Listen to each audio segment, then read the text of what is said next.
साथियों नमस्कार। एक बार पुनः स्वागत है प्रेरणा क्लासेज के इस ऑनलाइन प्लेटफॉर्म पर, जहां आप मेरे साथ पढ़ रहे हैं प्राचीन भारत का इतिहास।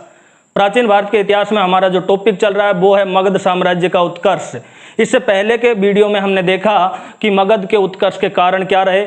इसके अलावा हमने मगध के राजवंशों का क्रम याद किया है। उन राजवंशों पर शासन करने वाले शासकों को भी हमने बहुत ही अच्छी ट्रिक के माध्यम से याद किया है, और उन शासकों का शासनकाल भी हमने एक लाजवाब तरीके से याद किया है। वो वीडियो आप जरूर देख लेना। और हमने मगध पर शासन करने वाले पहले राजवंश बृहदत्त वंश के बारे में भी चर्चा कर ली है। आज हम अध्ययन करेंगे मगध पर शासन करने वाले एक महत्वपूर्ण राजवंश के बारे में, और उस राजवंश का नाम है हर्यक वंश।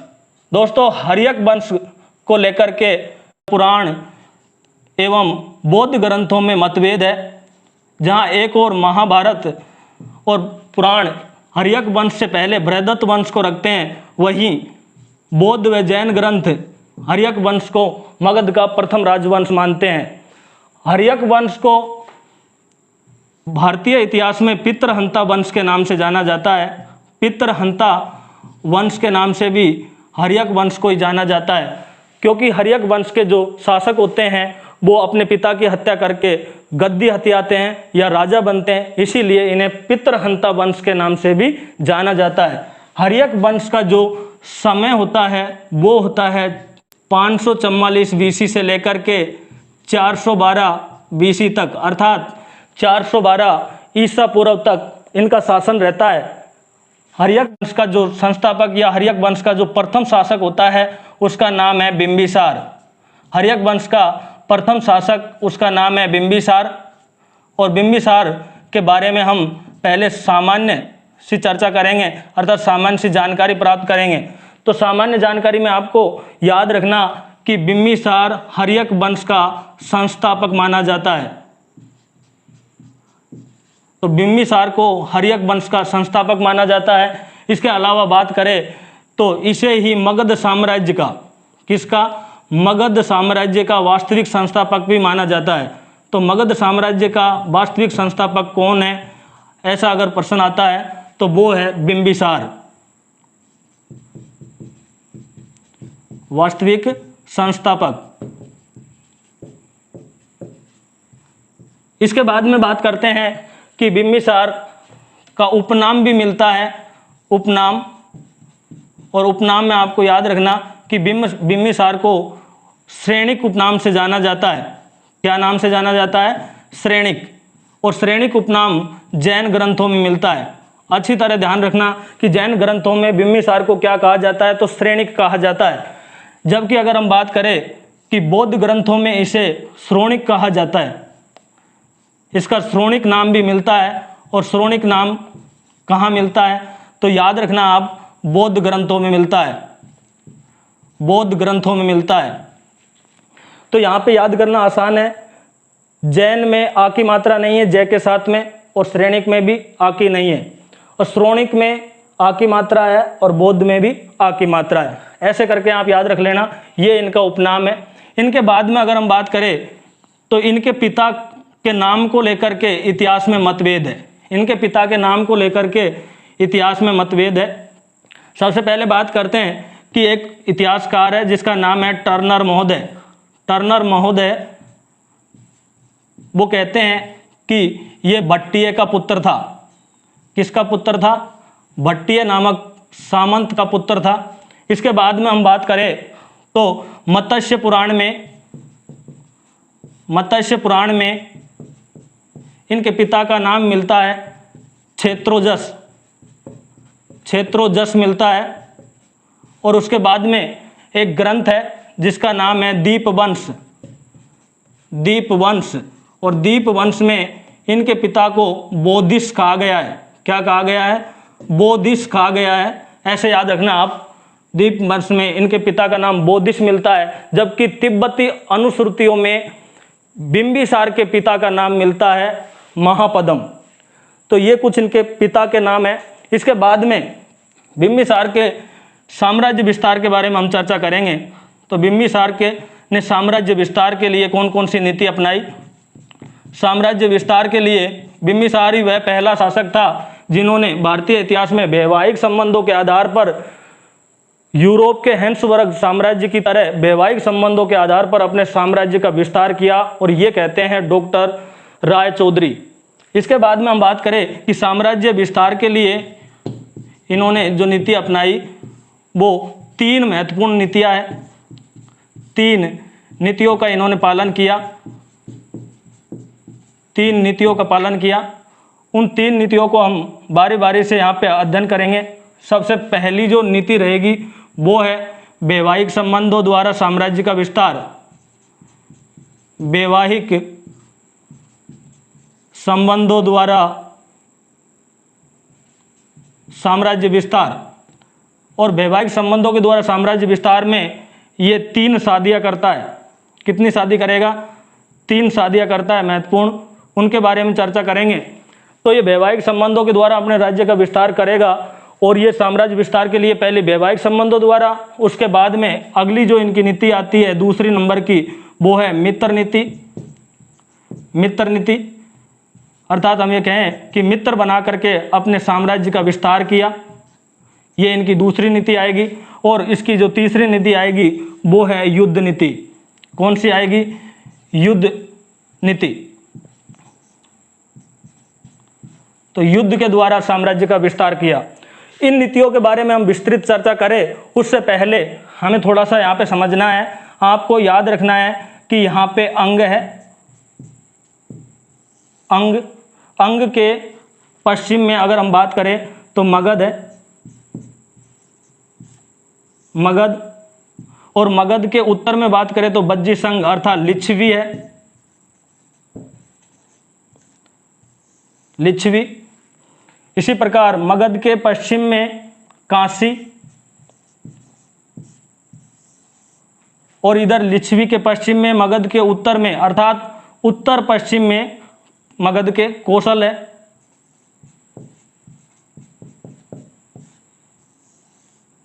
उसके बाद में अगर हम बात करें यहाँ पे तो यहाँ पे काशी के भी पश्चिम में वत्स है।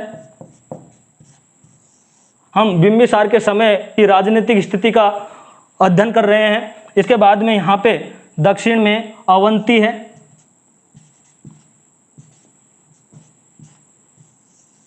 अवंती।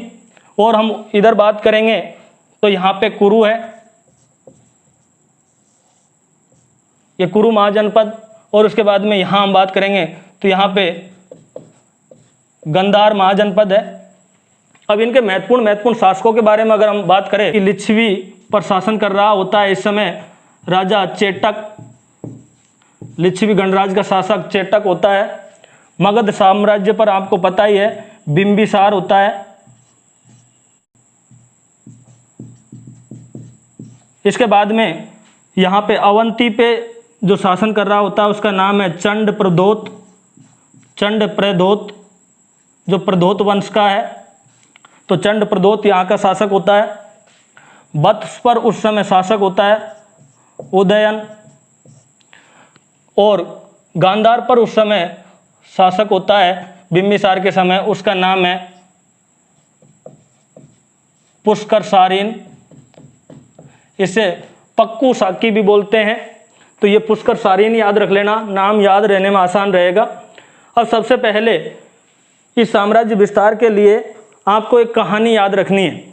जैसे कि मैंने यहाँ बताया कि टर्नर महोदय कहते हैं कि बिंबिसार भट्टिय के पुत्र थे, और ये भट्टिय को अंग शासक बृहदत्त ने हराया था।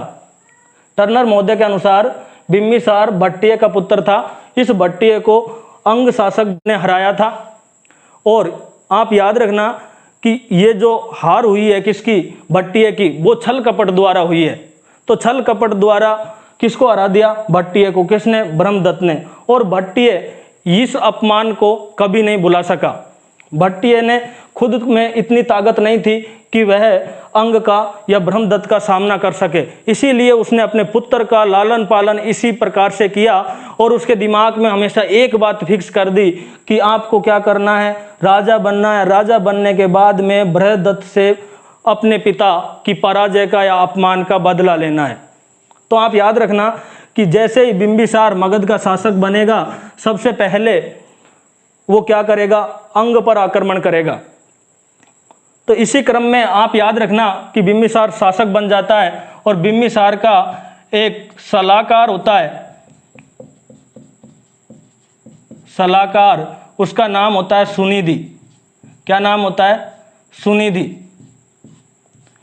तो आप याद रखोगे कि जैसे ये बिंबिसार शासक बनता है, शासक बनने के बाद में ये तुरंत अपने सलाहकार सुनिधि को बुलाता है और सुनिधि से कहता है कि हमें अंग पर अधिकार करना है या हमें साम्राज्य विस्तार करना है, और सबसे पहले हमें अंग की ओर से साम्राज्य विस्तार को बढ़ाना चाहिए, पूर्व की ओर हमारे राज्य को बढ़ाना चाहिए, क्योंकि अंग पर हम अधिकार करेंगे तो कोई अंग के साथ देने वाला नहीं है। तो सारे के सारे राजवंश है या जो महाजनपद है वो अंग से पश्चिम में है, और अंग महाजनपद सबसे पूर्वी महाजनपद है 16 महाजनपदों में से। तो सुनिधि कहते हैं कि महाराज साम्राज्य विस्तार करना तो हर राजा का कर्तव्य है, लेकिन साम्राज्य विस्तार तब किया जाए जब उस राजा की खुद की सीमाएं सुरक्षित हो और उसकी राजधानी सुरक्षित हो। तो बिंबिसार कहता है कि हमारे मगध साम्राज्य की सीमा सुरक्षित है और राजधानी भी सुरक्षित है, तो सुनिधि आप ऐसे क्यों बोल रहे हो कि हमारा सीमाएं सुरक्षित नहीं है या हमारा साम्राज्य सुरक्षित नहीं है या हमारी राजधानी सुरक्षित नहीं है।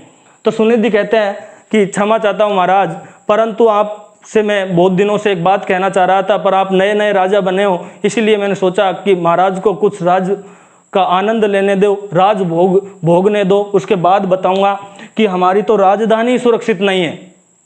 तो बिंबिसार अचानक चौंक जाता है कि मंत्री क्या बोल रहे हो, क्या हुआ हमारी राजधानी को। तो वो कहते हैं कि हमारी राजधानी राजगृह पर शत्रु रात में आक्रमण करते हैं और गंगा नदी में कूद जाते हैं उनका पीछा करने पर, और फिर वो कहीं हमें रात्रि में मिलते नहीं हैं। कभी कभी तो राजधानी में रात्रि में आग लगा देते हैं, बहुत सारे कत्लो आम करके चले जाते हैं। तो बिंबिसार ने कहा कौन है वो, मेरे सामने लेके आओ, उन्हें कठोर से कठोर दंड दिया जाएगा। सुनिधि कहते हैं महाराज हम उन्हें दंड ऐसे नहीं दे सकते क्योंकि वो हमारे राज्य के नहीं हैं। तो कहता है बिंबिसार कौन से राज्य के हैं, कि वो तो लिच्छवी राज्य के सैनिक हैं, रात्रि में आते हैं, हमारे ऊपर आक्रमण करते हैं, आक्रमण करके राजधानी में आग लगा देते हैं, हमारी फसलें नष्ट कर देते हैं, सोते हुए व्यक्तियों को मार देते हैं। तो फिर बाद में बिंबिसार कहता है कि चलते हैं, कल सेना को आदेश दे दिया जाए, लिच्छवी पर आक्रमण करेंगे। तो सुनिधि कहते हैं अरे रुको महाराज, इसीलिए तो मैं आपको बताना नहीं चाहता था, मैं सोच रहा था कि जब आप परिपक्व हो जाओगे धीरे धीरे तब आपको समझ आएगी इन चीज़ों के बारे में। हम लिच्छवी पे आक्रमण नहीं कर सकते। इन्होंने कहा क्यों, वो हमारे रात में आकर हम पे आक्रमण करते हैं, हम लिच्छवी या बज्जी संघ पर आक्रमण क्यों नहीं कर सकते। कि बज्जी संघ है वो 8 गणराज्यों का संघ है और उसके साथ में मल्ल अर्थात लगभग भारत के 36 गणराज्य उसके साथ है, इसीलिए हम उनके ऊपर अधिकार नहीं कर सकते। इतनी ताकत हमारी सेना में नहीं है, अभी इतना बल हमारे पास नहीं है कि हम लिच्छवियों को हरा सके।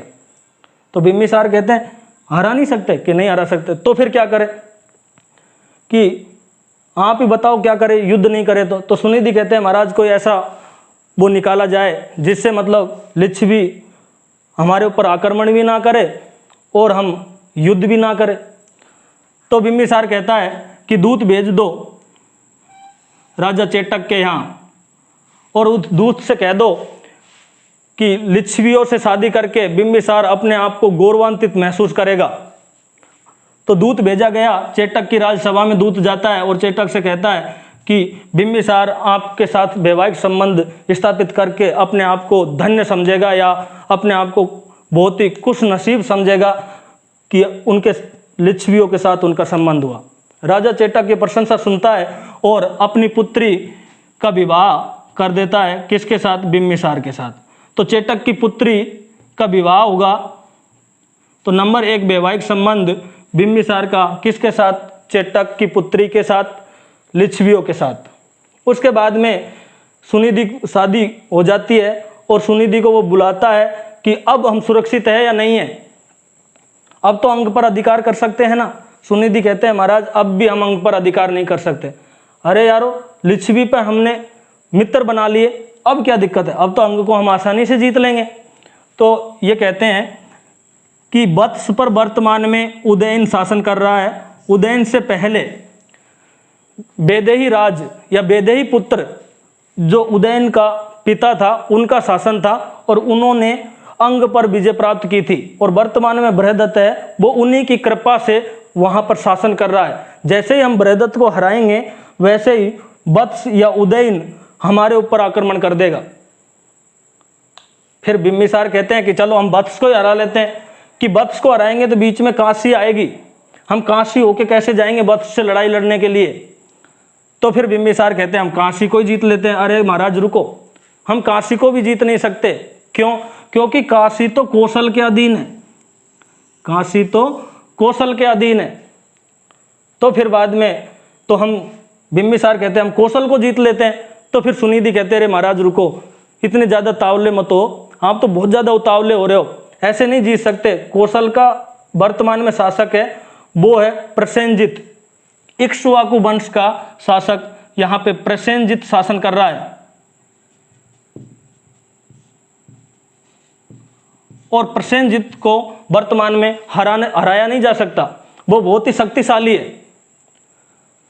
तो कि यार हम राजा हैं, सेना हमारे पास भी है और हम किसी को ही नहीं हरा सकते, फिर हम किस प्रकार के राजा हैं।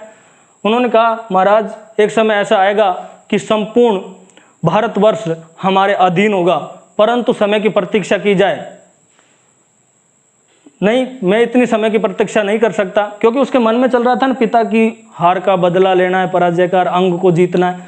तो वो कहता है कि कौशल से हमें कैसे भी करके संबंध स्थापित करने हैं।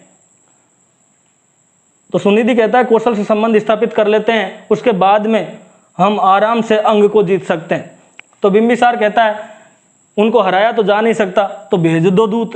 अब दूत भेजने का मतलब शादी का दूसरा प्रस्ताव किसके पास? प्रसेनजित के पास। तो दूसरी शादी प्रसेनजित की बहन महाकोशला के साथ हो जाएगी। उसके बाद में अब ये कहता है सुनिधि को बुला करके कि सुनिधि देखो, अब आप है ना अंग विजय के लिए मना मत करना।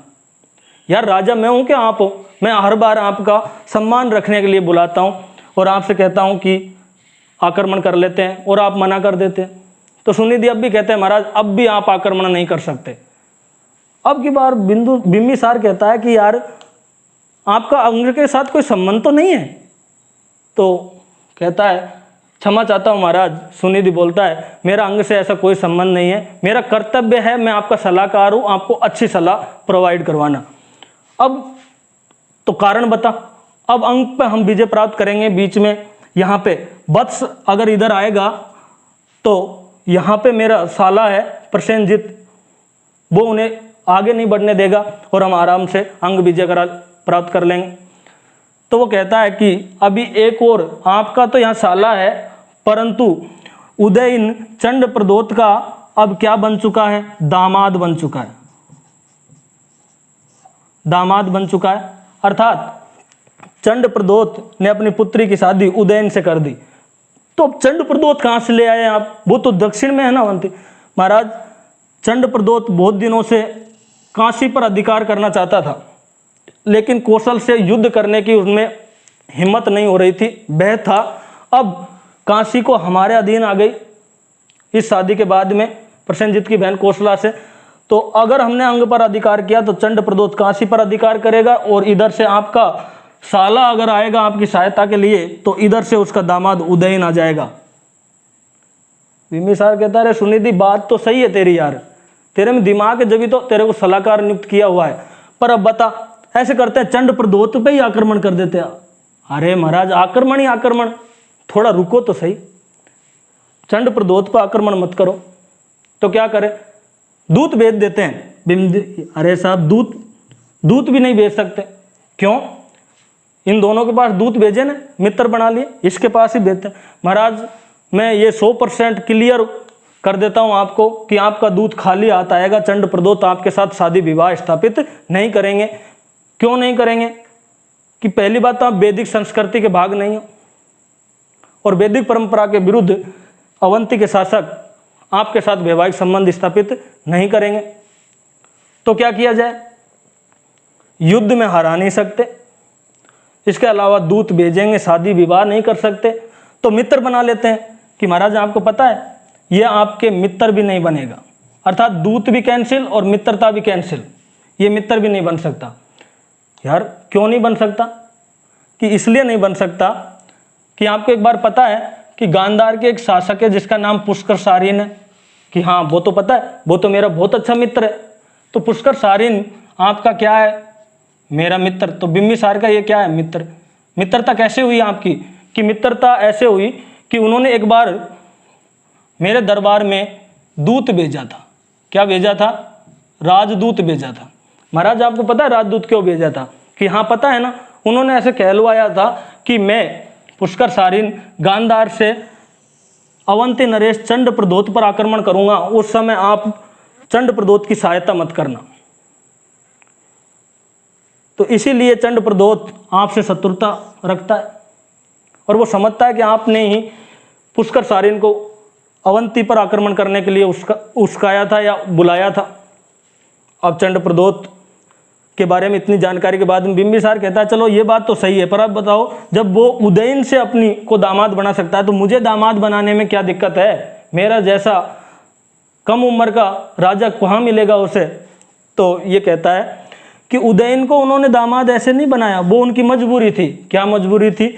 मजबूरी ये थी कि अवंती नरेश ने तो उदयन को बंदी बना लिया था, चंड प्रदोत ने तो शिकार खेलते समय, लेकिन चंड प्रदोत की पुत्री वासव दत्ता ने भाग करके शादी कर ली। किससे? उदयन से। तो बाद में विचार चंड प्रदोत क्या करता, जब लड़की भाग गई शादी कर ही ली तो उन्होंने अपनी पुत्री और उसे दामाद स्वीकार कर लिया। बिंबिसार कहता है अरे ये तो बहुत ज्यादा दिक्कत आ गई, परंतु यार सिंध का शासक भी तो मेरा मित्र है, सिंध का शासक भी क्या है? मेरा मित्र है। और इस सिंध के शासक रुद्रायन के कहने पे मैंने मद्र नरेश की राजकुमारी, मद्र देश की राजकुमारी क्षेमा से विवाह किया था, क्षेमा से विवाह किया था। और ये वही क्षेमा है जिन्होंने प्रसेनजित को बौद्ध धर्म में दीक्षित किया था। तो ये इनकी तीसरी शादी हो जाती है। तो सबसे पहले हमें वैवाहिक संबंधों में एक बात आपको याद रखनी है कि सबसे पहला विवाह किसके साथ? चेटक की पुत्री चेलना के साथ। तो आप याद रखना पहला विवाह हुआ चेलना के साथ। चेलना को ही इतिहास में छलना नाम से जाना जाता है, छलना नाम से जाना जाता है। और ये लिच्छवी राजा चेटक की पुत्री थी। किसकी पुत्री थी? लिच्छवी राजा चेटक की पुत्री थी। इसके बाद में इस विवाह के तहत बिंबिसार को क्या फायदा हुआ? एक तो पत्नी मिल गई, तो पत्नी तो उसके पहले बहुत थी, और क्या फायदा होगा? उसकी उत्तरी सीमा सुरक्षित हो गई, उत्तरी सीमा सुरक्षित हो गई। और कहीं न कहीं लिच्छवी जो आक्रमण करते थे मगध पे रात्रिकालीन, वो आक्रमण अब रुक जाएंगे क्योंकि अपनी बेटी और दामाद के राज्य पर आक्रमण नहीं होंगे। तो इस प्रकार से पहली शादी। दूसरी शादी इन्होंने कौशल राज्य के साथ की थी। तो याद रखना आपको, दूसरी शादी इन्होंने की है वो किससे की है? महाकोशला देवी, महाकोशला देवी से। और महाकोशला देवी कहाँ की राजकुमारी थी? कौशल की राजकुमारी थी, प्रसेनजित की बहन थी। तो आप यहाँ पे लिख सकते हो कि प्रसेनजित की क्या थी? ये प्रसेनजित की बहन। और इस शादी में इन्हें दहेज मिला था। महाकोशला से जो शादी की उसमें इन्हें दहेज मिला था, और दहेज में 1 लाख वार्षिक आय वाला काशी प्रांत मिला था। क्या मिला था? 1 लाख वार्षिक आय वाला काशी प्रांत। अब काशी मगध का साम्राज्य कितना हो गया? यहां तक हो गया, ये मिल गया। इन्होंने कहा कि यहाँ पे ये होने के बाद में तीसरी शादी किससे हुई? मद्र राजकुमारी क्षेमा के साथ। तो तीसरी शादी होती है इसकी मद्र राजकुमारी क्षेमा से, और मद्रों से इनका वैवाहिक संबंध स्थापित होने के कारण मद्रों से सहायता मिली इन्हें। इसके अलावा बात करें, ये वही क्षेमा है जिन्होंने प्रसेनजित को बौद्ध धर्म में दीक्षित किया था। प्रसेनजित को किस में किया था? बौद्ध धर्म में दीक्षित किया था। ये याद रखना। तो ये वैवाहिक संबंध, इनके द्वारा राज्य विस्तार किया। उसके बाद में सुनिधि से जब वार्तालाप चल रही थी तो हमने बीच में छोड़ दी। बिम्बिसार कहता है कि सुनिधि अब बताओ क्या किया जाए, अंग तो मैं जीत के ही रहूँगा चाहे कुछ भी हो जाए। उस दिन उन्होंने गुस्से में आके कह दिया, यार मेरे पापा की पराजय का बदला नहीं लूँगा क्या मैं। सुनिधि कहते हैं, महाराज मैं आपकी मनोदशा समझ सकता हूँ, परंतु कुछ समय परिस्थिति अनुकूल आएगी तो मैं आपके पास आ जाऊँगा। कुछ समय बाद में सुनिधि को समाचार मिलता है कि अवंती नरेश चंड प्रदोत बीमार हो जाते हैं। क्या हो जाते हैं? बीमार। उन्हें कौन सी बीमारी हो जाती है? पांडु रोग हो जाता है। एक उस समय की ला इलाज पांडु रोग हो जाता है और इसका कोई इलाज नहीं होता इस बीमारी का। तो सुनिधि जाकर के बिम्बिसार से कहता है कि महाराज अंग विजय के लिए तैयार हो जाओ, कल ही सेना तैयार करते हैं और अंग पर विजय प्राप्त करेंगे। तो बाद में बिम्बिसार कहता है, सुनिधि आज क्या हुआ सुबह सुबह, ये दिन उल्टा कहाँ से हो गया? कि महाराज उल्टा नहीं, सही है।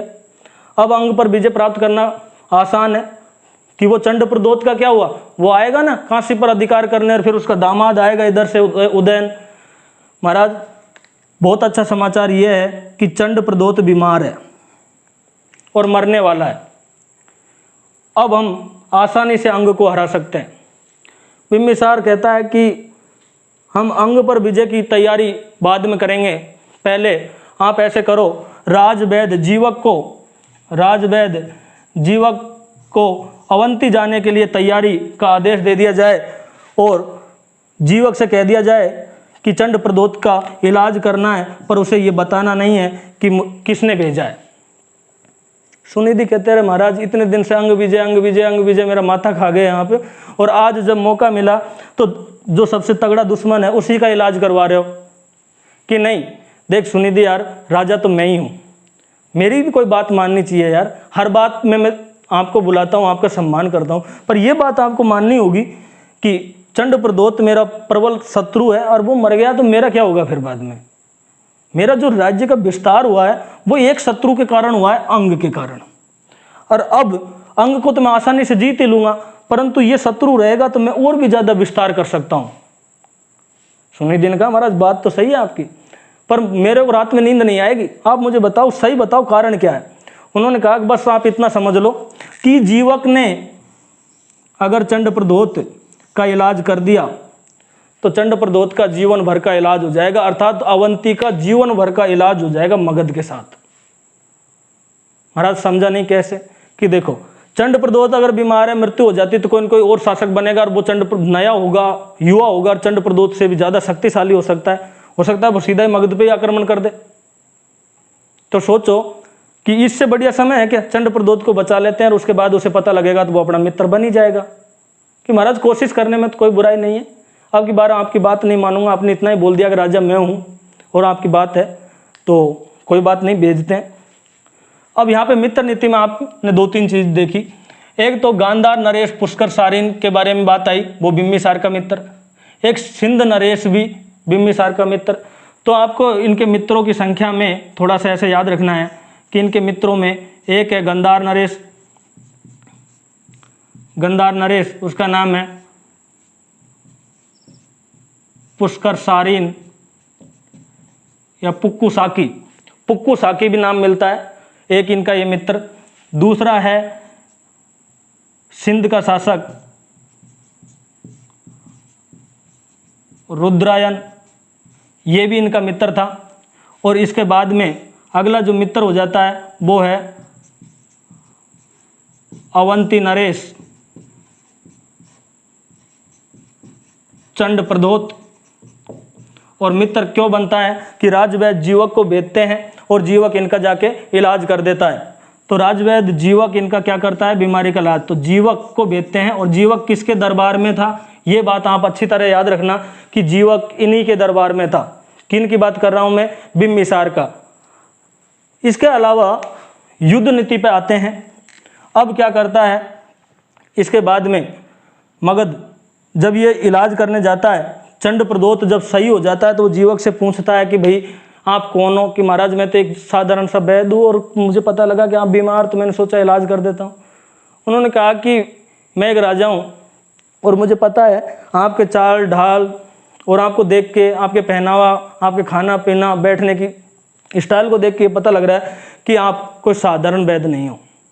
हे महाराज क्षमा चाहूँ, मैं तो छोटो मोटो वैद्य हूँ, आपको इलाज कर दियो और कहीं ले, अब मेरे को जाने दो यहाँ से। वो क्या, नहीं नहीं बेटा ऐसा नहीं जाने दूंगा, पहले बता तू कौन है। तो ये बोल देता है फिर बाद में, मैं तो आपके प्रबल शत्रु या प्रबल यानी मुख्य विरोधी बिम्बिसार का राजवैद्य हूँ।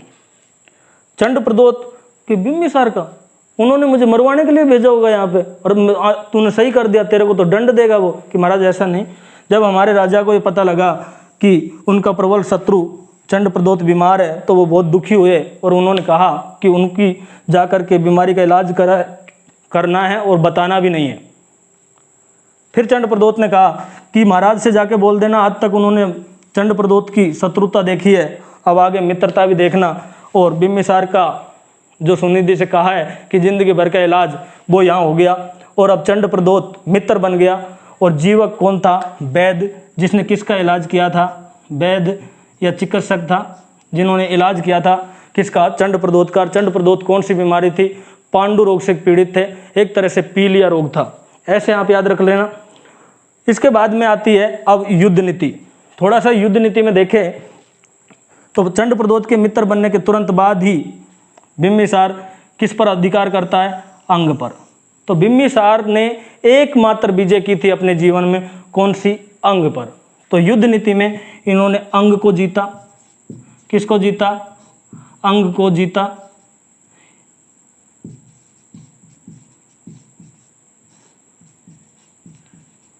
अंग के शासक ब्रह्मदत्त इस युद्ध में मारा जाता है। इस युद्ध में ब्रह्मदत्त मारा जाता है। इसी के साथ अंग पर अपने पुत्र अजात शत्रु को गवर्नर नियुक्त करता है। गवर्नर नियुक्त कौन करता है? बिम्बिसार। और उसके बाद में आपको एक बात याद रखना है कि अंग विजय है वो मगध साम्राज्य की प्रथम विजय। अरे यहाँ पे एक प्रश्न है कि मगध साम्राज्य का प्रथम शिकार, मगध साम्राज्य का या मगध साम्राज्य विस्तार में प्रथम, मगध का जो प्रथम शिकार होता है वो कौन होता है? तो प्रथम शिकार याद रखना आपको, प्रथम शिकार होता है अंग। इस विजय को डॉक्टर राय चौधरी ने इस प्रकार से कहा कि मगध की अंग विजय ने मगध के साम्राज्य विस्तार या विजयों के उस दौर का प्रारंभ किया जो कलिंग युद्ध के बाद अशोक ने तलवार रख दी, उसी के साथ समाप्त हुआ। तो ये किसके कथन थे? डॉक्टर राय चौधरी के। हर्यक वंश में बिम्बिसार के बारे में हमने कहानी पढ़ी। अब आपको बिम्बिसार के बारे में 2-3 महत्वपूर्ण चीज़ें हैं, उनके बारे में और हमें जानना है। उसके बाद में बिम्बिसार हमारा पूरा हो जाएगा। तो सबसे पहले हम बात देखें यहाँ पे, वैवाहिक संबंध तो इन्होंने 3 किया, लेकिन महाभाग्य पुस्तक है, पुस्तक का नाम है महाभाग्य। इसमें कहा गया है कि इन्होंने 500 दूत भेजे। 500 दूत भेजे मतलब इन्होंने 500 शादियाँ की, इनके 500 रानियाँ थी। इसकी जानकारी हमें किससे मिलती है? महाभाग्य से मिलती है। इसके अलावा आप एक बात याद रखना, इन 500 के प्लस इन 500 से मन नहीं भरा तो इन्होंने आम्रपाली को जीत करके ये वैशाली से कहाँ ले आए? मगध। तो आम्रपाली को भी ले आए। अब आम्रपाली क्या विशेष है तो इसके बारे में थोड़ा सा जान लेते हैं। सबसे पहले जानेंगे हम आम्रपाली के बारे में। आम्रपाली कौन थी? तो सबसे पहले आम्रपाली के जन्म की कहानी पढ़ते हैं कि आम्रपाली का जन्म वैशाली में हुआ। कहा जाता है कि सुबह का टाइम था, मोरनिक बाग के लिए एक पति पत्नी गए तो आमों के बगीचे में पहुंचे। तो आमों के बगीचे में उन्होंने देखा कि आम के जो पत्तों का ढेर था वो हिल रहा था। पास जाके देखा तो उस आम के पत्तों के बीच में, आम के पत्तों के बीच में एक कन्या थी। वो दंपति उस कन्या को उठाते हैं और घर ले आते हैं। उनको उसका नाम पता नहीं होता, तो आम के पत्तों में पाई गई इसलिए उसका नाम आम्रपाली रखा गया। आम्रपाली आम्र यानी आम और पल्लवी यानी पत्तों में, कोमल पत्तियों के अंदर, तो आम्रपाली रखा गया। और वह कन्या जब बड़ी हुई तो वह अत्यंत सुंदर थी। क्या थी वह? बहुत ही ज़्यादा सुंदर थी, अर्थात वह सुंदरी थी। मैं कहूँ 16 महाजनपदों में उस समय वो विश्व सुंदरी थी। उस समय की विश्व सुंदरी कौन थी? आम्रपाली। एक तरह से आम्रपाली समय के साथ जब बड़ी हुई तो उनके विवाह को लेकर के रिश्ते आने लग गए। क्या आने लगे? रिश्ते आने लगे। और इतने सारे रिश्ते आए कि कभी तो जो 8 गणराज्यों का समूह था, बज्जी संघ या वैशाली, उनमें सभी संघ के प्रमुखों ने कहा कि हम आम्रपाली से शादी करेंगे। इसके अलावा धनाढ़ व्यापारी वगैरह भी कहे कि हम करेंगे, सामान्य प्रजाजन भी कहे हम शादी करेंगे।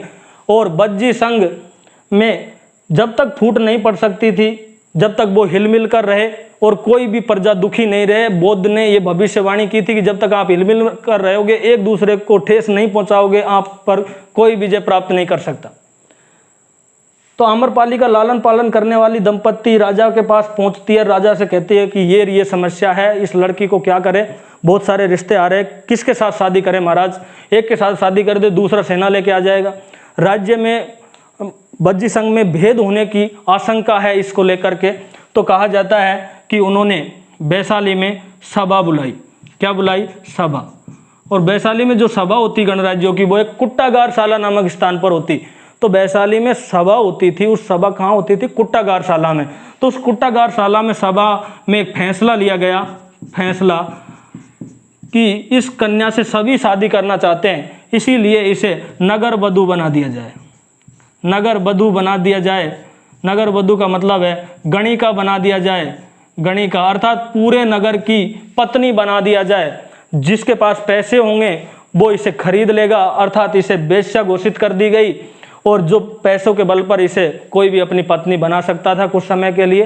तो इस प्रकार से एक बहुत सुंदर कन्या आम्रपाली क्या बन गई? एक नगर वधू बन गई। उसके बाद में बात करते हैं थोड़ा सा। कहा जाता है कि इसके बहुत सारे दीवाने राजा थे 16 महाजनपदों में से। उनमें से बिम्बिसार, अजात शत्रु, प्रसेनजित, ये बहुत सारे नाम हैं, इनके साथ आता है। लेकिन आम्रपाली ने ये फैसला कर लिया था कि मैं मेरी वैशाली को छोड़कर कहीं नहीं जाऊंगी, क्योंकि मैं वैशाली की क्या हूँ? बहू हूँ, पुत्र क्या हूँ? नगर वधू हूँ। इसीलिए एक बार बिम्बिसार भेष बदल करके इनसे मिलने आता है। कौन आता है?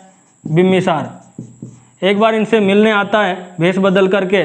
और कहा जाता है कि आम्रपाली और बिम्बिसार से क्या होता है? पुत्र होता है, पुत्र। उस पुत्र का नाम अनेक जगहों पर अलग अलग मिलता है पुस्तकों में। कहीं उसी पुत्र का नाम जीवक मिलता है, तो कहीं उसी पुत्र का नाम अभय मिलता है, तो कहीं मिलता है कि वो पुत्र बाद में जाके भिक्षु बन गया। ना तो उसका नाम जीवक था और ना ही उसका नाम अभय कुमार था। जो कुछ भी हो, पर हुआ कुछ ऐसा कि बिम्बिसार, एक पुस्तक है उसमें ऐसा वर्णन मिलता है कि बिम्बिसार वैशाली जाता है, आम्रपाली को जीत करके मगध में ले आता है, ऐसा वर्णन भी मिलता है। उसके बाद में बौद्ध ग्रंथ ये कहते हैं कि वैशाली में ही रही है, आई नहीं मगध में। और उसके बाद में कहा जाता है कि एक बार एक बौद्ध भिक्षु इनके यहाँ पे भिक्षा लेने के लिए आया था। तो अन्य भिक्षुओं ने महात्मा बुद्ध से कहा कि वो तो एक गणिका से भिक्षा ले रहा है, तो उसमें क्या बात है, ले लिया तो कोई बात नहीं।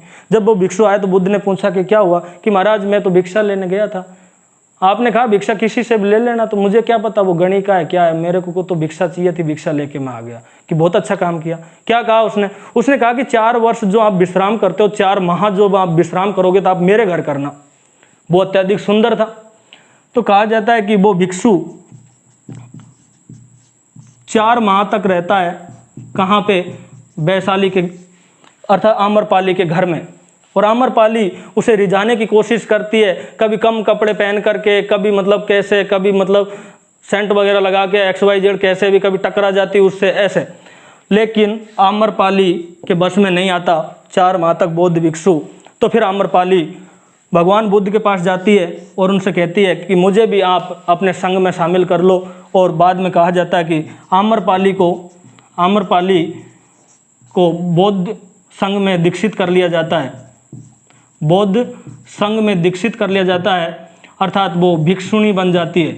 भिक्षुणी तो गणिका से भिक्षुणी बनती है और बहुत सारा धन बौद्ध संघ के लिए दान करती है। और बिहार दान करती है, चैत्य दान करती है। कौन? आम्रपाली। इसके बाद में भी आम्रपाली की कहानी यहाँ पे ख़त्म नहीं होती। कहा जाता है कि अजातशत्रु भी आम्रपाली को चाहता था। जब अजातशत्रु ने अपने पिता बिंबिसार को बंदी बना लिया, अजातशत्रु ने अपने पिता को बंदी बना लिया, बंदी, और बंदी किसके कहने पर? बंदी बना लिया देवदत्त के कहने पर।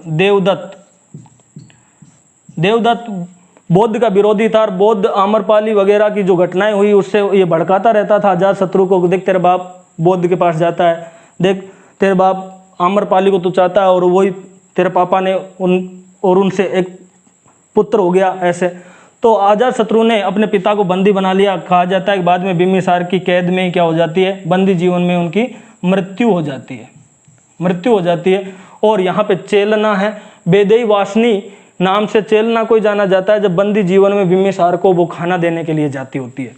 ठीक है, अब आप याद रखना कि अजातशत्रु ने आम्रपाली से कहा कि अब मगध आ जा, तो आम्रपाली ने मना कर दिया। उसके बाद में इन्होंने चेटक के पास संदेश भिजवाया कि आम्रपाली को मगध भेज दो, तो उन्होंने भी मना कर दिया। और कहा जाता है फिर अजातशत्रु ने वैशाली पर आक्रमण किया, वैशाली को तहस नहस कर दिया। आम्रपाली को जब पता लगा मेरे कारण मेरा शहर का तहस नहस हो गया, तो इन्होंने आत्महत्या कर ली। क्या कर ली? आत्महत्या कर ली। तो ये कहानी है एक ऐसी कन्या की जो अनाथ थी, नगर वधू बनी, बौद्ध भिक्षुणी बनी और लास्ट में जाकर के वो आत्महत्या कर लेती है। इसके अलावा तो आम्रपाली किसके संबंध, तो आप याद रखना बिंबिसार। इसके बाद में आपको एक नाम और आया है, वो है जीवक। जीवक के बारे में अगर देखें तो दो ही प्रश्न है वैसे तो। जीवक किसके दरबार में था? तो जीवक बिंबिसार के दरबार में था।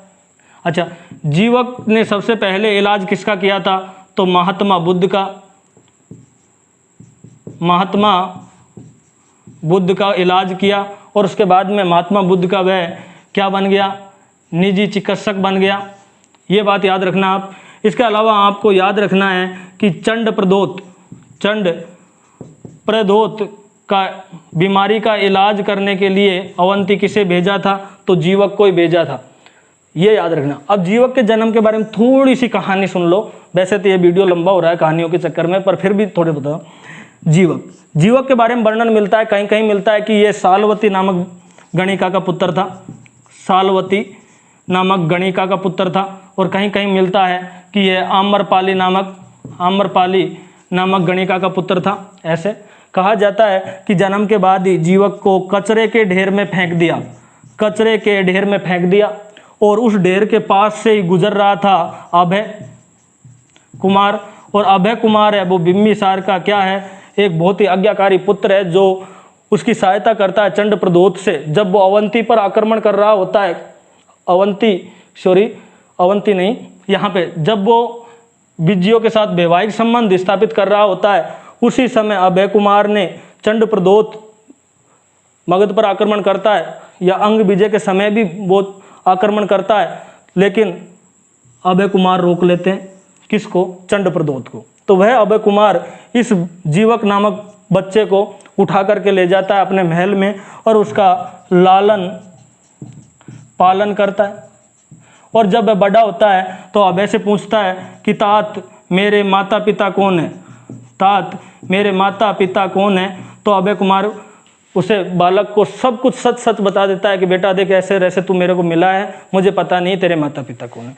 तो ये कहता है कि मैं मेरी आत्मा पर इतने सारे प्रश्नों का बोझ लेकर कैसे जीऊँगा तात, लोग मेरे से पूछेंगे माता पिता, तो मैं क्या जवाब दूंगा? तो अभय कुमार कहते हैं कि तेरे प्रश्नों का उत्तर तुझे कहाँ मिलेगा?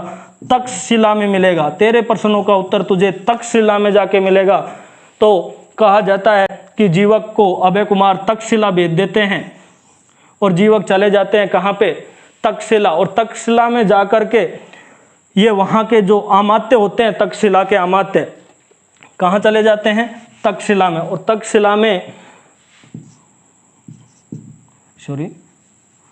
तक्षशिला के आचार्य आचार्य से जाके कहते हैं कि मुझे एडमिशन लेना है, तो आचार्य बोलते हैं कि आपका कुल गोत्र और माता पिता के नाम बताओ। तो ये सच सच बता देता है सारी चीज़। इससे प्रसन्न होकर आचार्य इनको प्रवेश दे देता है। प्रवेश के बाद 7 वर्ष तक, कितने वर्ष तक, 7 वर्ष तक ये वहाँ पर विद्या अध्ययन करता है चिकित्सा के क्षेत्र में। और बाद में जब इनकी पूरी 7 वर्ष हो जाते हैं तो ये दुखी रहने लग जाता है। क्या रहने लग जाता है? ये दुखी दुखी सा रहता है।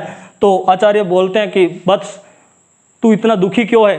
तो वो बोलते हैं कि आचार्य जी, मेरे कुल गोत्र वगैरह के बारे में लोग मेरे से पूछेंगे, मैं बड़ा हो गया, मैं चिकित्सक हूँ, पर मैं क्या जवाब दूंगा?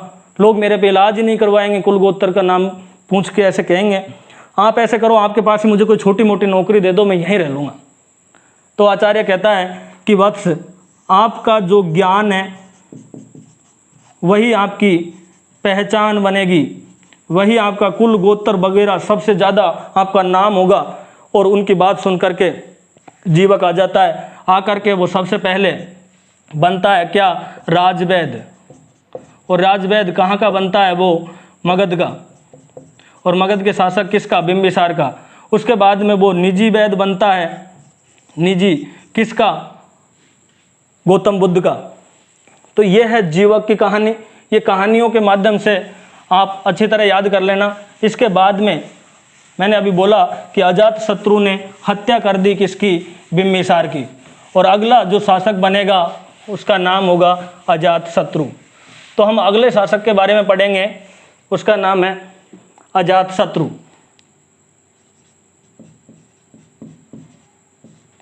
अजातशत्रु। अजातशत्रु का जो शासन काल है उसकी अगर हम बात करें यहाँ पे, तो ये रहता है 492 से लेकर के और 460 BC तक अजातशत्रु का कार्यकाल होता है। अजातशत्रु को इतिहास में कुणिक के उपनाम से जाना जाता है। उपनाम से जाना जाता है। अजातशत्रु के शासनकाल में बौद्ध ने महापरिनिर्वाण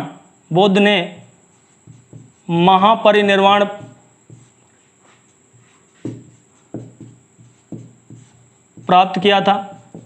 तो अजातशत्रु के काल में बौद्ध ने महान परिनिर्वाण प्राप्त किया था। इसके बाद में अजातशत्रु के काल में ही प्रथम बौद्ध संगति का आयोजन हुआ था। बौद्ध संगति का आयोजन हुआ था। और यह आयोजन कहाँ हुआ था? राजगृह में कहाँ पे? सातकर्णी गुफा में हुआ था। इसके अध्यक्ष कौन थे? महाकश्यप। तो राजगृह नामक स्थान पर हुआ था, सातकर्णी गुफा में हुआ था और इसका अध्यक्ष था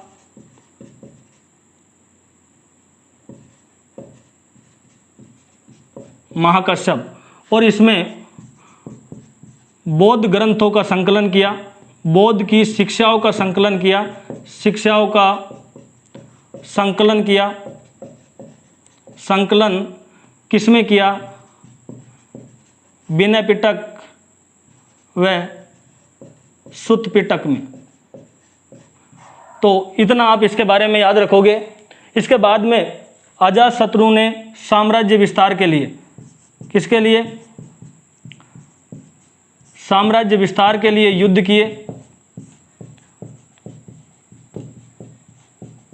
किए। सबसे पहले बात करते हैं कौशल से युद्ध, या कौशल के साथ संघर्ष लिख सकते हो। कौशल से युद्ध या कौशल के साथ संघर्ष। तो आपको यहाँ पे याद रखना है कि अजातशत्रु ने अपने पिता बिंबिसार की हत्या कर दी। अजातशत्रु ने अपने पिता की हत्या कर दी। इनके पिता का नाम क्या था? हमने पढ़ा बिंबिसार। और बिंबिसार की हत्या की। इस हत्या के कारण जो प्रसेनजित की या कौशल राजकुमारी थी जिसका नाम था महाकोशला देवी, वो भी दुखी हो गई और उनकी भी मृत्यु हो गई। उनकी मृत्यु का समाचार सुनकर के उनका भाई प्रसेनजीत नाराज हुआ और काशी का जो दहेज में प्रांत दिया हुआ था उसका जो 1 लाख वार्षिक आय जो देना था वो आय रोक दी, अर्थात काशी पर पुनः प्रसेनजीत ने क्या कर लिया, अधिकार कर लिया। इसके बाद में आपको याद रखना है कि इसको लेकर के अजातशत्रु ने कौशल पर आक्रमण किया, और कौशल ने जब इसके ऊपर आक्रमण किया तो आपको याद रखना सबसे पहले प्रसेनजीत की पराजय होती है, पराजय, और प्रसेनजीत शरण लेता है श्रावस्ती में जाकर। तो श्रावस्ती में जाकर के शरण लेता है प्रसेनजीत। उसके बाद में दूसरा जो युद्ध होता है उसमें प्रसेनजीत क्या करता है, प्रसेनजीत ने बंदी बना लिया, ने किसको, अजातशत्रु को, अजातशत्रु को बंदी बना लिया।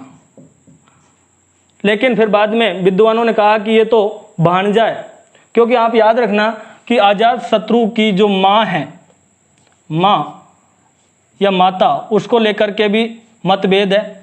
जहाँ जैन ग्रंथ बताते हैं कि अजातशत्रु चेलना का पुत्र था, चेटक की पुत्री चेलना या छलना का पुत्र था, वहीं बौद्ध ग्रंथ बताते हैं कि यह महाकोशला का पुत्र था, महाकोशला देवी का पुत्र था। तो ये मतभेद है। फिर भी कैसे भी एक तरह से इनका वहाँ पे मामा थे कौशल में, इसीलिए युद्ध बंदी बनाने के बाद में इसको मारा नहीं, बल्कि प्रसेनजीत ने अपनी पुत्री का विवाह कर दिया, अपनी पुत्री का विवाह किया, और उसकी पुत्री का नाम था बाजीरा। तो अपनी पुत्री बाजीरा का विवाह किसके साथ किया, अजातशत्रु के साथ। इस प्रकार से पुनः अजातशत्रु को क्या मिल गई, अजातशत्रु को काशी मिल गई। क्या मिल गई, काशी प्रांत मिल गया, पहला। दूसरा जो हम महत्वपूर्ण इनकी जो उपलब्धि थी वो थी लिच्छवियों से संघर्ष या लिच्छवियों पर विजय। लिच्छवियों पर विजय के बहुत सारे कारण हैं, उनमें से हम बात करें कि लिच्छवियों पर अजातशत्रु के आक्रमण के 2 कारण हैं। एक तो गंगा पर अधिकार, और गंगा के पास रत्नों की खान थी, उन पर बज्जी व मगध का आधा आधा अधिकार था, और बज्जी यानी लच्छवी अब सारी खानों पर अपना अधिकार कर लिया और मगध का हिस्सा देना उन्होंने बंद कर लिया। एक कारण ये था। दूसरा कारण था वो ये था कि इनके अजातशत्रु के भाई थे, अर्थात हम कहें इस चेलना के पुत्र थे हल्ल और बेहल्ल, हल्ल और बेहल्ल। तो ये 2 हल्ल और बेहल्ल पुत्र थे। इनको बिम्बिसार ने क्या दे दिया था, बिम्बिसार ने इन्हें एक को तो हार दिया था और एक को हाथी दिए था, हाथी सफ़ेद। वो क्या करता था, हाथी अपनी सूंड से जो रानियां थी उनके ऊपर पानी का छिड़काव, मतलब एक तरह से फंवारा, उस समय फंवारा नहीं था तो हाथी रानियां एक जगह खड़ी हो जाती, वो हाथी फंवारा से उनको नहलाता था, ऐसे याद रखना। तो ये सफ़ेद हाथी और एक बहुत ही महंगा हार इनको दे दिया था। और अजातशत्रु जब शासक बनता है तो इनसे वो हार व हाथी मांगता है, तो ये दोनों कहाँ चले जाते हैं, ये दोनों अपने नाना के पास चले जाते हैं, उसका नाम होता है चेटक, चेटक के पास चले जाते हैं। अब इन दोनों की मांग करता है अजातशत्रु, किससे, चेटक से, कि मेरे भाई वापस दे दो मुझे। चेटक स्पष्ट रूप से मना कर देता है कि मैं अब वापस नहीं देने वाला आपको। तो कहा जाता है कि ये आक्रमण करता है, अजातशत्रु आक्रमण की योजना बनाता है, लेकिन उनके जो मंत्री होते हैं वहाँ पे वो मना कर देते हैं कि लिच्छवी को हराना इतना आसान नहीं है जितना आप सोच रहे हो। तो कहा जाता है कि अजातशत्रु भगवान बुद्ध के पास जाते हैं और उनसे जाके मिलते हैं और उनसे कहते हैं कि बताओ बज्जी संघ पर अधिकार कैसे किया जाए या लिच्छवियों को कैसे हराया जाए। बज्जी संघ में शाक्य गणराज्य भी आता था महात्मा बुद्ध का।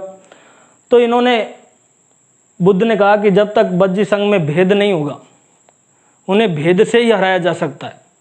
अगर वो जब तक एक दूसरे की भावना को समझते रहे, एक जगह रहेंगे, उन्हें कोई दुनिया की ताकत नहीं हरा सकती। अजात शत्रु बौद्ध के पास से वापस आते हैं और अपने एक मंत्री होते हैं या सलाहकार या मंत्री होते हैं, उसका नाम है, कहीं पे उनका नाम वर्षकार मिलता है, कहीं उनका नाम वर्षकार मिलता है। ऐसे दोनों ही ऐसे याद रख लेना। इन वर्षकार या वर्षकार के पास आता है और उनसे आके कहता है कि महात्मा बुद्ध ने कहा है कि बज्जी संघ को या लिच्छवियों को हराना है तो उनमें भेद करना जरूरी है। तो वर्षकार, क्या मुझे ये बताने की ज़रूरत है कि आपको क्या करना है? तो वर्षकार कहता है अजातशत्रु से, महाराज मैं समझ गया मुझे क्या करना है। कहा जाता है कि वर्षकार यहाँ से चलता है और लिच्छवी या कौशल चले जाता है, वैशाली चले जाता है, लिच्छवी चले जाता है, राजा चेटक या वहाँ पे जो वैशाली गणराज्य या लिच्छवी गणराज्य या बज्जी गणराज्य में जाता है और वहाँ पर जाके फूट डालने का कार्य करता है। कहा जाता है वो न्यायाधीश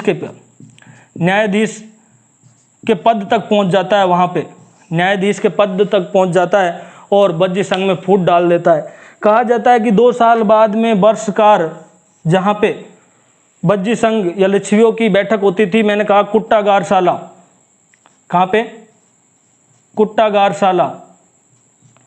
कुट्टागारशाला में बैठा बैठा चिट्ठी लिखता है, किसको? अजातशत्रु को, कि आज मैं कुट्टागारशाला में बैठा हूँ जहाँ पे इनकी एकता की मिसालें दी जाती थी, जहाँ पर ये सब एक जगह इकट्ठे होते थे। आज सभा होनी है, एक भी व्यक्ति यहाँ पे नहीं आया, मैं अकेला बैठा हुआ हूँ और अब मुझे ये बताने की ज़रूरत है अजातशत्रु कि आपको क्या करना है।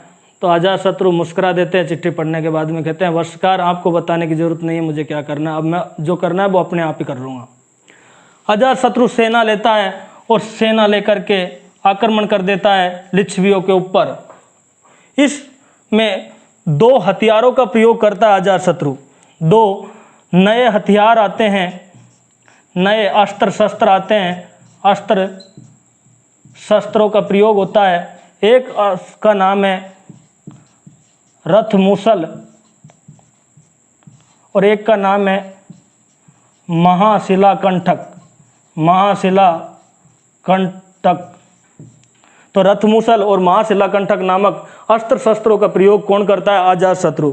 रथमूसल में आप एक बात याद रखना, बाहुबली फिल्म देखना, और बाहुबली फिल्म में एक रथ होता है, उसके आगे तलवारें बंधी होती है, ऐसे तलवारें वो चारों ओर फरती है और उससे बहुत सारे सैनिक मारे जाते हैं। वो तो था रथमूसल, एक आधुनिक टैंक के समान था, टैंक होता है ना ऐसे। और महाशिलाकंठक आधुनिक एक मिसाइल की तरह था, जो आधुनिक मिसाइल होती है, प्रक्षेपास्त्र था एक तरह का। हम ये कह सकते हैं कि इसमें पत्थर रखे जाते और पत्थर फेंके जाते। और इन दोनों चीज़ों को देखना है तो आप देख लेना बाहुबली मूवी, उसमें भी पत्थर फेंके जाते, आग के गोले फेंके जाते, आग लगा करके, और वो हाथियों पे जाके पड़ते और हाथी अपनी सेना को रोनते हुए पीछे हट जाते। तो इस प्रकार से इन दोनों अस्त्र शस्त्र और ये वर्षकार की फूट डालने की नीति, कौन सी नीति? फूट या भेद नीति के कारण विजय हो जाती है किसकी? अजातशत्रु की। अजातशत्रु विजय प्राप्त कर लेता है किस पे? लिच्छवियों पे। लिच्छवियों पर विजय प्राप्त करने के बाद में आपको थोड़ा सा आगे बढ़ना है अजातशत्रु में ही, और आपको याद रखना है कि अब मगध साम्राज्य में सबसे पहले हम थोड़ी सी देखें यहाँ पे, तो ये मगध है। इस मगध में बिंबिसार के समय हो गया था अंग शामिल, उसके समय हो गया था काशी, पर काशी अंतिम रूप से अजातशत्रु के समय। अब मगध का साम्राज्य है ये। इसके बाद में लिच्छवियों पर भी अब आक्रमण कर दिया जाता है, लिच्छवियों को भी अपने राज्य में मिला लिया जाता है। अब मगध का राज्य हो गया यहाँ से यहाँ तक। इसमें कौन कौन आगे? लिच्छवी। इन दोनों को अधिकार में लेता है कौन? अजातशत्रु। अंतिम रूप से काशी को अजातशत्रु लेता है।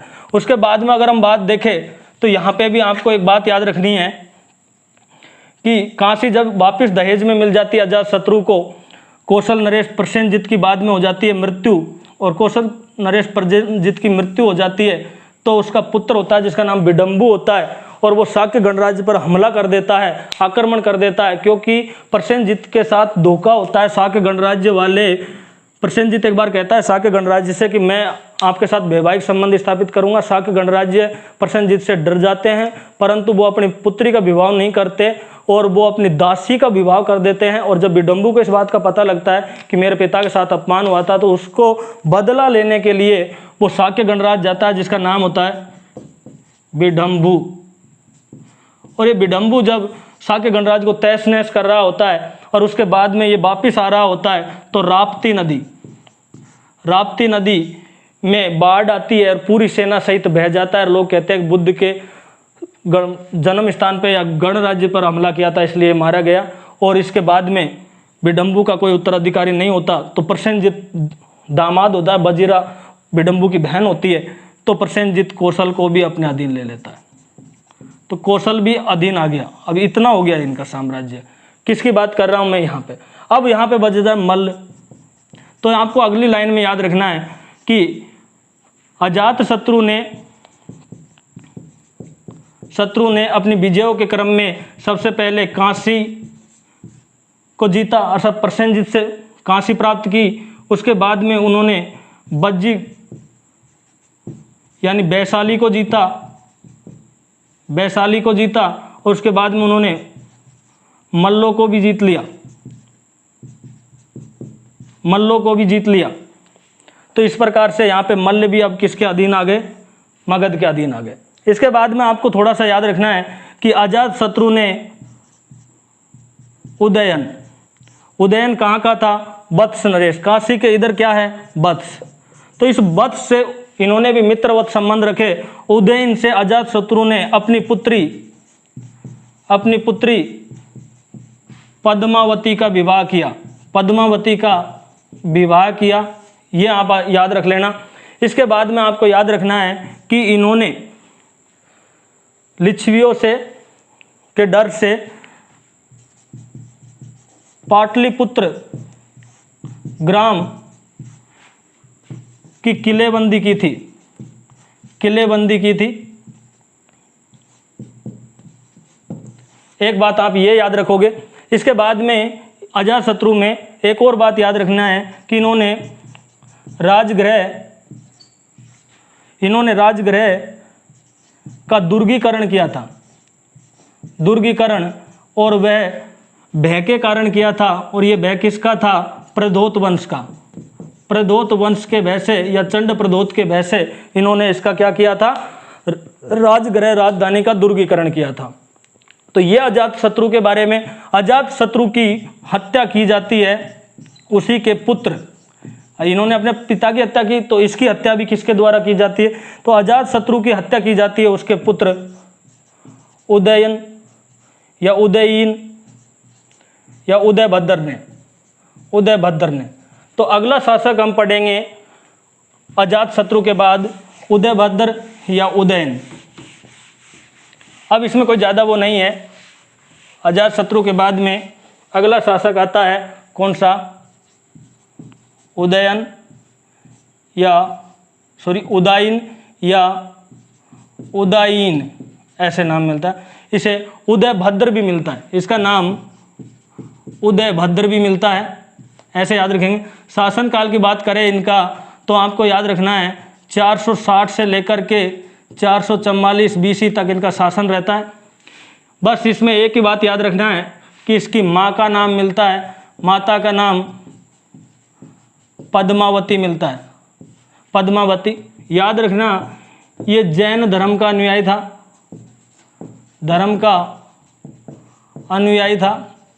इतना याद रखना।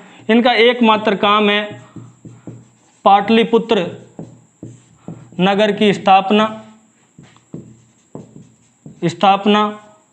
और राजधानी बनाना। और पाटलिपुत्र कौन कौन सी नदियों पर है?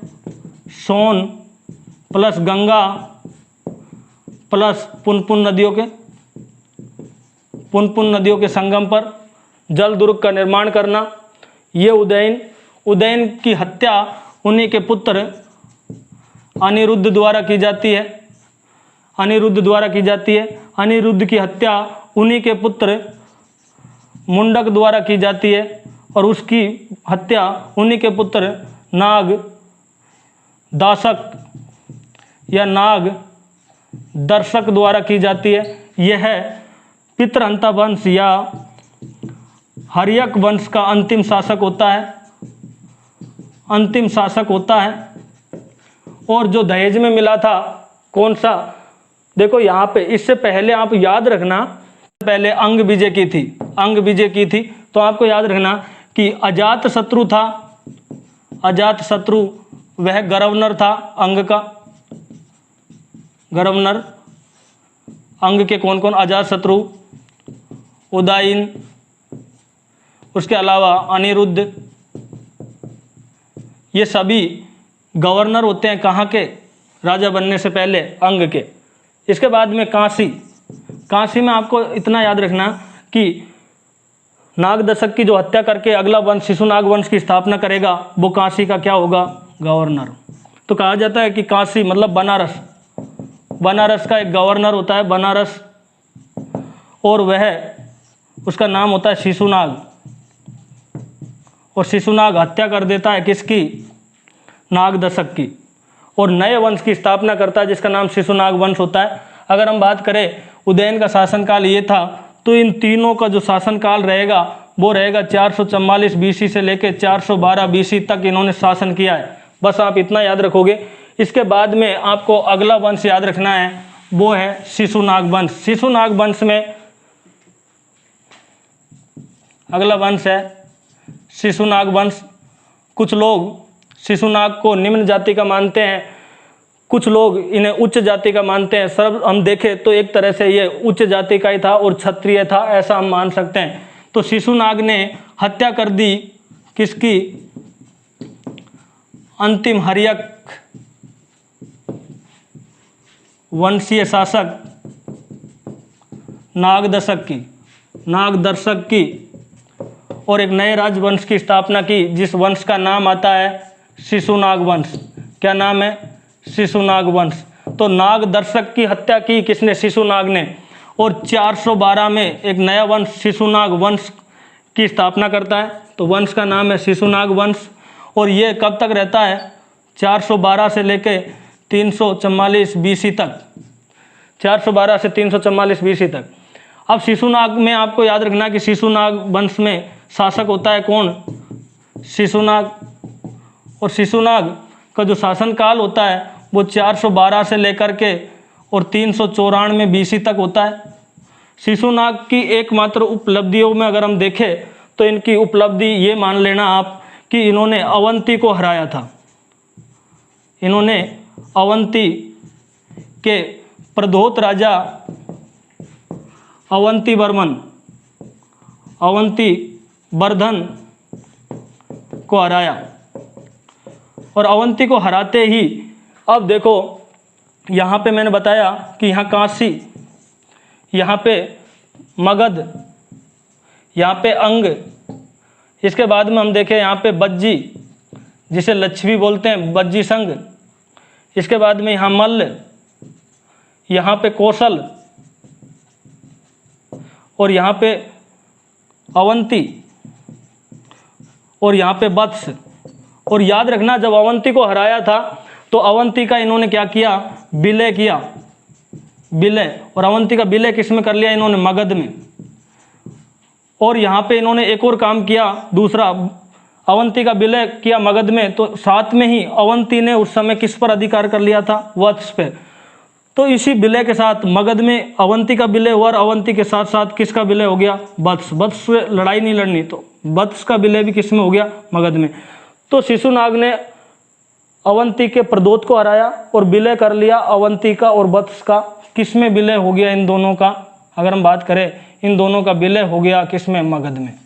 तो अब मगध साम्राज्य इतना बड़ा हो गया किसके शासनकाल में, शिशुनाग। शिशुनाग में एक बात और याद रखनी है आपको कि शिशुनाग वंश है कि शिशुनाग ने राजधानी वैशाली को बनाई थी। किसे बनाई थी, वैशाली को राजधानी बनाई थी। हम कहें कि इसको दूसरी राजधानी या राजधानी वैशाली को बनाई थी, इतना आप याद रखोगे। इसके बाद में अगला जो शासक आता है इसी वंश का, शिशुनाग वंश का, उसका नाम आता है कालाशोक। कालाशोक, इसे पुराणों में काकवर्ण कहते हैं। काकवर्ण भी इसी का नाम है, पुराणों में कहा जाता है। कालाशोक में आपको याद रखना है यहाँ पे कि कालाशोक का जो शासन काल है उसके बारे में, तो यहाँ पे हमने 92 में लिखा था, 94, तो यहाँ से आप लिखोगे 394 से लेकर के 366 BC तक इनका काल होता है, कालाशोक काकवर्ण का। और यह क्या करता है, पाटलिपुत्र को पुनः राजधानी बनाता है, पुनः राजधानी बनाता है, पाटलिपुत्र को पुनः राजधानी बनाता है। कालाशोक काकवर्ण, बस इतना याद रखना है इसके बारे में, और कोई ज़्यादा याद रखने की ज़रूरत नहीं है। उसके बाद में इसके 10 पुत्रों ने शासन किया, 10 पुत्रों ने शासन किया, और उनमें अंतिम होता है, उसका नाम होता है इस वंश में नंदीवर्धन, नंदीवर्धन या महानंदीन, महानंदीन। तो इनका अंतिम शासक शिशुनाग वंश का नंदीवर्धन या महानंदीन, जो या हम कहें ये 10 पुत्र और नंदीवर्धन, इन्होंने मिलकर के जो शासन किया था वो है 366 से लेकर के यहाँ पे 344 BC तक ये। तो अंतिम शासक कौन होता है, महानंदीन, अंतिम शासक। उसके बाद में आपको याद रखना, नंदीवर्धन को मार करके एक नया वंश राजवंश स्थापित होता है, राजवंश। उस राजवंश का नाम है नंदवंश, नंदवंश।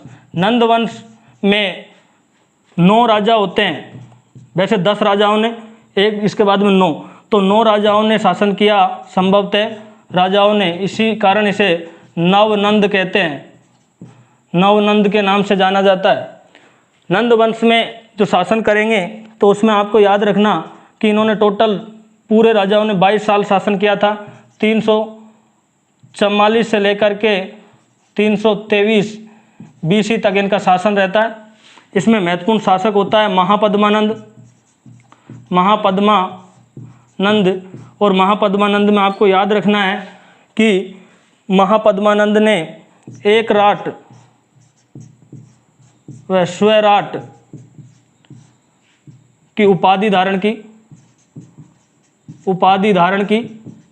एक ये बात याद रखने का, इसे द्वितीय परशुराम कहा जाता है, द्वितीय परशुराम कहा जाता है। ये नाई जाति का था, नाई या नापित जाति का था, नापित जाति का था, ऐसे याद रख लेना इसके बारे में। नंद वंश का जो अंतिम शासक होता है वो घनानंद होता है। कौन सा होता है? घनानंद। नंद वंश के बाद में उसके 10 पुत्र 9 पुत्रों ने शासन किया, जिसमें से अंतिम कौन है? घनानंद। और घनानंद अत्यंत विलासी, भोग विलासी, प्रजा को दुखी करने वाला शासक होता है, और वह चाणक्य का अपमान करता है। इसके अलावा घनानंद के समय ही सिकंदर का आक्रमण होता है। सिकंदर का आक्रमण इसके समय होता है। कब होता है? 326 BC में। उसके बाद में इस घनानंद को हराता है कौन? चंद्रगुप्त मौर्य, चाणक्य की सहायता से। तो चंद्रगुप्त मौर्य चाणक्य की सहायता से, और नया वंश होता है वो है गुप्त वंश, चंद्रगुप्त मौर्य, और नया वंश होता है वो है मौर्य वंश। तो ये वीडियो आपको कैसा लगा कमेंट करके बताना। बहुत ज़्यादा हो गया था, इसीलिए ये मैंने जल्दी आपको नंद वंश पढ़ा दिया। कभी टाइम मिला तो बाद में और इनके बारे में डिटेल से चर्चा करेंगे। जब तक